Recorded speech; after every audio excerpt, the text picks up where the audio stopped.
ask a tough question? Yeah, please do. So Ibn Patel always talks about how it's just so easy in the context of dialogue about other people's religions to compare your best to the other tradition's worst. Mm-hmm. And I worry that my question might fall victim to that critique, but I also feel as though much can be learned from asking about the tough things in everybody's tradition. Yes. When I look at contemporary India today, where the vast majority of Hindus in the world live, first of all, I see a country that's booming and prospering and doing phenomenally, but there are still significant religious tensions that exist there. How do you account for their presence? What do you think caused them? Do you think it's a perversion of religion? Do you think it's leftover from colonialism? Very good question. And I write a lot on this also, so I'll share with you my ideas. Yeah, I as a dharmic person find the current socio-political condition in India to be unsatisfactory.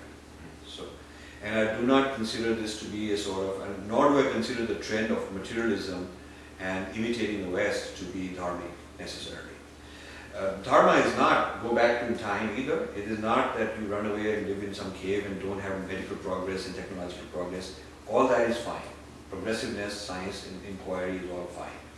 But what I find troubling is there is a tendency to just mimic the Western culture because it will get you jobs, it will get you into famous journals you can write better, you will get probably a book deal with a great publisher, you get on television easier, so you can become more successful by abandoning or making private your faith and becoming more sort of secularized.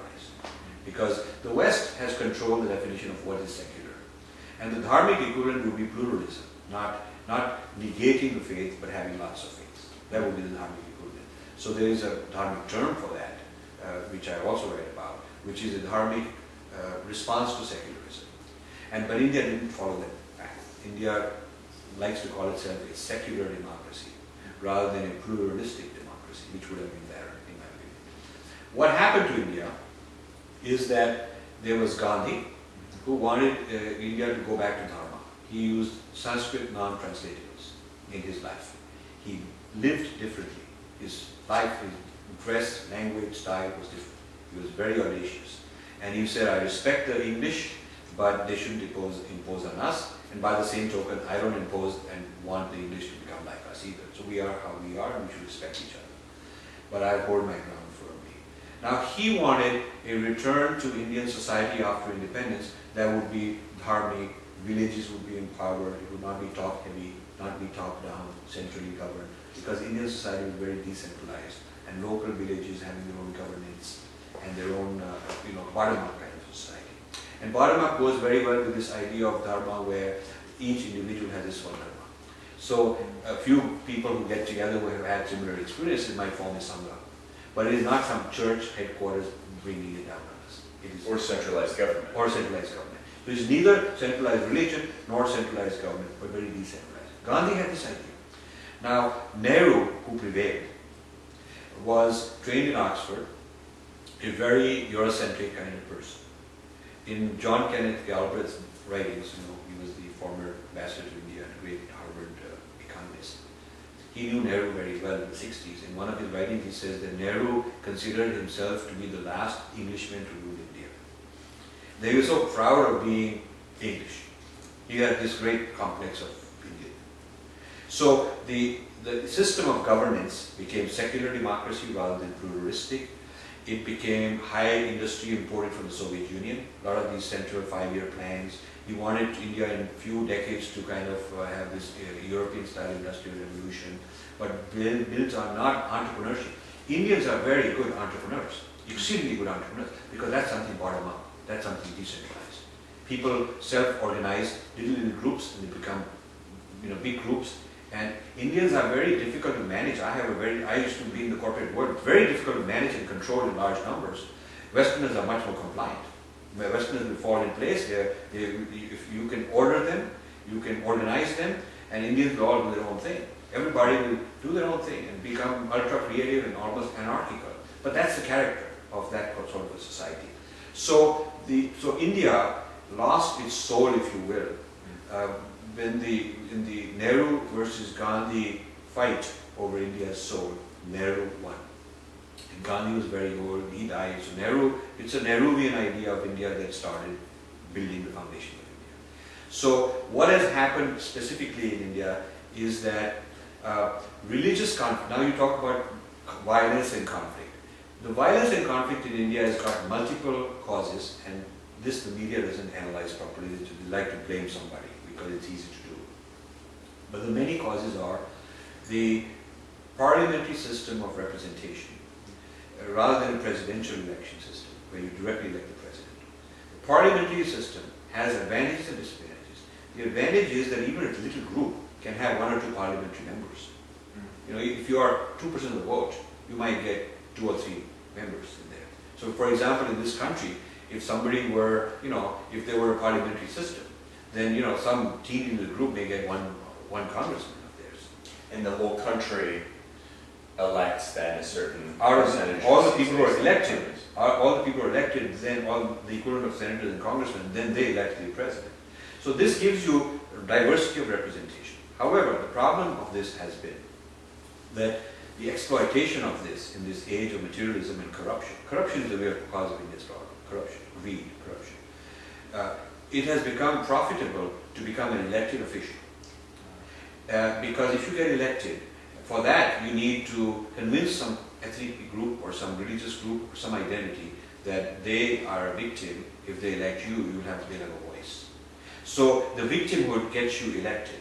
The marketing the victimhood of some people. Incentivizing victimhood. Yes, incentivizing victimhood. So when the person gets elected, then he bargains. The bigger the group, the more he has voting power. So if he has a group of 20 members of parliament, then he has a lot of power. If he has only 2, he doesn't have a lot of power. So if he belongs to a block of people, they can then, in order to form the central government, they have some chips they're playing. So they want to be given a position in the cabinet where they can make billions of dollars. It's really a corruption-driven system. And now in the last 6 months, a huge hue and cry in India over fighting against corruption. The Swiss banks, when they disclosed all these secret accounts to the US, gave away the fact that the largest amount of money in secret Swiss accounts that are held, the largest country is India. About $1 trillion to $1.5 trillion. The total foreign exchange reserve of India is 300 billion or 400 billion. So 3 or 4 times the national reserve is the value of Swiss accounts of Indians, which is corrupt money.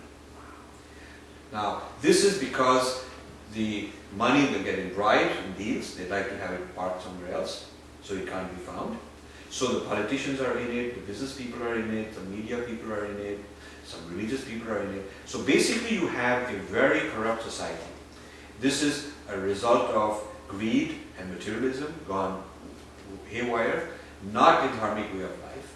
And so when people are in a rush to catch up with somebody, they get into these kind of things. This is the problem I think that's happening. And as long as there's corruption, there is incentives to create little fiefdoms, make them fight, make them clash. So if I want to go to a community and start some fight, then what will happen is one side will be on my side, one of those people, the other people will be hating me, I polarize them, and this way I may get enough votes to get something. So everybody wins, unfortunately, short term when there's tension. Short term. Except the people who are getting killed. Obviously, yeah. They're pawns, they're being used. So I think to understand the origins of religious violence in India, you have to understand secular democracy, which doesn't respect pluralism, which respects absence of religiosity and religious identity, creates a vacuum of religious identity and religious leadership, and so irresponsible forces come and take over. And combined with rampant materialism and a rush to westernize creates corruption. And when you mix these up, you have a society where the term vote bank in India is a term politically used. Vote bank means that you as a politician have a group of people that are your vote bank. So you can go and play that vote bank when you're sitting and negotiating with somebody. You can say such and such group of people in such and such numbers living in these places are my vote bank. And if you have a larger vote bank than I have, then I have to consider you to be a more powerful guy. So vote banking equates with fragmentation, equates with clash after you fragment, because the most intense fragment is the one that's fighting. Then you really intensify it. So these are some of the problems that India is facing, and I do not have necessarily a positive prognosis for India. I don't have that. And also in my assessment of Dharma as a world view, I keep that assessment separate from my assessment of India as a group of people. So there are so many elements going into India as we see it today, Yes. that it's not necessarily a living manifestation No, of those values. I wouldn't say that. I wouldn't say that. And therefore, the idea, and we are back circle to the original point, that because of this idea of reincarnation and karma, I don't think that this idea, the principles of Dharma belong in a geographically contained place. And these are principles that Americans will discover. More and more Americans are getting into yoga. More and more of them are having the Kundalini experience and not allowing someone to say it's satanic or you have to go to a psychiatric hospital. Many people since the 60s, and I'm writing books on this, have had these kinds of experiences through the Dharmic system. They've had gurus, they've had all kinds of Buddhist, Hindu experiences. And while the issues of history centrism have not been addressed adequately, the experiences can go only so far. And when they bump into the history-centric identity that the guy is having, he has an inner clash. And either he has to give up the history-centrism and go for this, or he has to let the history-centrism prevail and take control of him and reject all that he's learned or maybe appropriate it and bring it